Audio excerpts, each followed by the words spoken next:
तुम्हारे mummy papa की तीमारदारी हमसे नहीं होगी। विराज, ज़रा एक बात तो बताओ जो मुझको बिल्कुल भी समझ में नहीं आ रही। संजना ने बहुत ज़्यादा चिनकते हुए अपने पति विराज से कहा। संजना, आखिर क्या कहना चाह रही हो तुम? क्योंकि मैं भी तुम्हारी बातों का कुछ मतलब समझ नहीं पा रहा हूँ और तुम मुझसे इस तरह से चिढ़कर क्यों बात कर रही हो? विराज संजना की बात का अर्थ ना समझकर चौंक कर बोला। विराज, क्या तुम सचमुच मेरे चिढ़ने का कारण नहीं समझ रहे या फिर समझना नहीं चाह रहे? संजना ने फिर से चिढ़कर कहा। संजना, सीधी सीधी बात बताओ, जलेबी की तरह बातों को गोल गोल मत घुमाओ।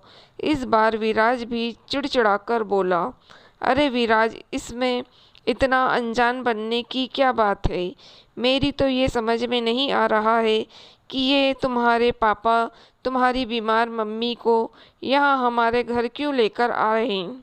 संजना ने एकदम से त्योरियों को चढ़ाकर तिरछी नजरें करते हुए विराज से पूछा। संजना, तुम्हारा दिमाग तो सही है ना? ये कैसी बहकी बहकी बातें कर रही हो तुम? पापा बीमार मम्मी को लेकर यहाँ आए हैं से तुम्हारा क्या मतलब है? ये घर उनका, लोगों के अपने बेटे का है। उनका जब जी चाहे वो यहाँ पर बेधड़क आ जा सकते हैं। इसके लिए उनको किसी की भी इजाज़त लेने की ज़रूरत नहीं है, यहाँ तक कि मेरी भी नहीं। और हाँ, एक बात और, वो अपने आप यहाँ आए भी नहीं है। मैंने ही उन लोगों को ज़बरदस्ती फ़ोन करके बुलाया है। वो लोग तो आना भी नहीं चाहते थे, लेकिन मैं मम्मी को यहीं पर अच्छे से अच्छे डॉक्टर को दिखाकर उनका इलाज कराऊंगा। विराज ने संजना की बातों से बहुत ज़्यादा चिढ़कर कहा। अच्छा, वही मैं कहूँ, ये बिन बादल के अचानक बरसात कैसे हो गई? ना कुछ फ़ोन पर मुझको बताया, ना पूछा, और बेधड़क मेरे घर में बीमार मम्मी जी को लेकर पापा जी अचानक चले आए। वैसे तो हमसे ही फ़ोन पर बातें करते थे, लेकिन इस बारे में कोई बात नहीं की। लेकिन तुमसे ये फैसला बिना मुझसे पूछे कैसे ले लिया? ये घर हम दोनों का है। अकेले फैसला करने का तुम कौन होते हो? संजना ने व्यंग्यात्मक लहजे में बहुत ही बदतमीजी से कहा। संजना, तुम्हारे होश तो ठिकाने हैं ना कि तुम ये सब क्या अगड़म सगड़म बोले चली जा रही हो? जरा बोलने से पहले एक बार सोच भी तो हो वो कि क्या बोलने चली जा रही हो। इसके बाद अगर एक भी शब्द मेरी मम्मी पापा के खिलाफ बदतमीजी से बोला तो बिल्कुल भी अच्छा नहीं होगा। ये बात ध्यान रखना, मेरे मम्मी पापा हैं, वो मेरे जन्मदाता हैं, कोई गैर नहीं। तुम उनके लिए जो जी आएगा वो बोलती चली जाओगी। ये घर मेरा है और अपने मम्मी पापा के लिए मैं जो चाहूँ वो फैसला ले सकता हूँ। तुम कौन होती हो मुझको इस तरह से रोकने वाली? खबरदार जो इसके बाद एक भी शब्द मुंह से निकाला, वरना मुझसे बुरा कोई नहीं होगा। विराज भी संजना की बदतमीजी भरी बातें सुनकर एकदम से भड़क उठा। अच्छा, तो क्या कर लोगे? मतलब उन लोगों की वजह से मुझको धमकाओगे? संजना बजाय दबने के और भी ज़्यादा भड़क उठी। लेकिन विराज, एक बात कान खोलकर साफ साफ सुन लो, मैं उनकी तीमारदारी देखभाल बिल्कुल भी नहीं करूँगी। सिवाय विराज का छोटा भाई ने तो अपनी जिम्मेदारी से मुंह मोड़कर पापा जी और मम्मी जी को तुम्हारे सिर पर मढ़ दिया। लेकिन मैं बेवकूफ़ नहीं हूँ, मुझे से नहीं होगी उन लोगों की कोई सेवा। देवर और देवरानी ने तो अपनी आज़ादी हासिल कर ली और हमको फंसा दिया। संजना तो समझने का नाम ही नहीं ले रही थी और उल्टा सीधा बोल ही चली जा रही थी, क्योंकि उसके सास ससुर, उसके देवर शिवान और देवरानी कम्मों के पास अपने छोटे से कस्बे के पुश्तैनी घर में रहते थे और वो विराज और दोनों बच्चों के साथ बड़े शहर में विराज की नौकरी की वजह से रहती थी। छोटे से कस्बे से आई संजना बड़े शहर के आवो हवा लगने के कारण अब पूरी तरह से मॉडर्न बन चुकी थी और मॉडर्न के साथ साथ संस्कार और सम्मान भी जैसे घोल कर पी गई। इससे पहले जब भी उसके सास ससुर उन लोगों के पास आते, ज़्यादा से ज़्यादा 8-10 दिन रुककर वापस चले जाते, लेकिन इस बार तो ससुर जी कल रात अचानक बीमार सास का इलाज करवाने के लिए उसके घर आ गए थे। मतलब अब तो महीनों की फुर्सत, और इस तरह अचानक जब वो लोग आ गए तो संजना से बिल्कुल भी बर्दाश्त नहीं हो रहा था, और वो कुछ भी बिना सोचे विचारे अपना अशना बोले चले जा रही थी। संजना, तुम समझना क्यों नहीं चाहती?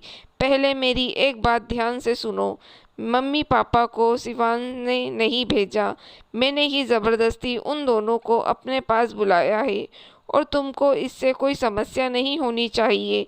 मैं तुमसे कोई कुछ उम्मीद भी नहीं रखूँगा, विराज ने संजना को फिर से समझाते हुए कहा, क्योंकि वो अपने मम्मी पापा को बहुत सम्मान देता था और प्यार भी बहुत ज़्यादा करता था। लेकिन विराज, एक बात और भी तो सोचो, अपने दोनों बच्चे अभी छोटे छोटे हैं, कहीं मम्मी जी की बीमारी की वजह से उन दोनों को कोई दिक्कत हो गई तो फिर और भी मुसीबत हो जाएगी। संजना ने अपनी चाल का दूसरा पासा फेंकते हुए कहा, शायद अभी विराज उन दोनों को वापस जाने के लिए बोल दे। संजना, मम्मी को कोई छूत की बीमारी नहीं है, उनके सिर्फ पेट का दर्द है और जी घबराना है, और इस बीमारी से कोई इन्फेक्शन नहीं होता। और मान लो मम्मी पापा हमारे ही पास रहते होते तब भी तुम क्या ऐसा सोचती? विराज मायूस स्वर में बोला, क्योंकि संजना की बातों से वो एकदम से बहुत ज़्यादा आहत हो गया था। विराज,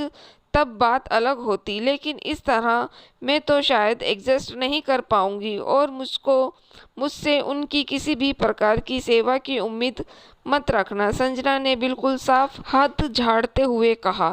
संजना, मुझको शर्म आ रही है तुम्हारी सोच पर, लेकिन मैं तुमसे उनकी कोई सेवा कराने के लिए नहीं कहूँगा भी नहीं, क्योंकि बात मम्मी की सेवा करने की है तो मैं यानी कि उनका बेटा विराज, मैं खुद उनकी सेवा करूँगा। लेकिन हाँ, एक बात सुन लो, मुझको तुमसे ऐसी उम्मीद बिल्कुल भी नहीं थी।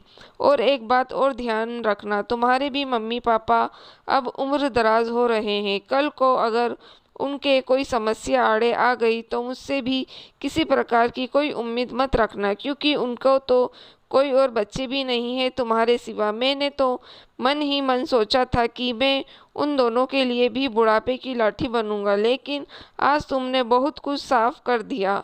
आक्रोशित विराज एकदम से भावुक और दुखी होकर बोला, और उसकी आंखों से टप टप करती हुई 2 बूंदें आंसुओं की टपक पड़ी।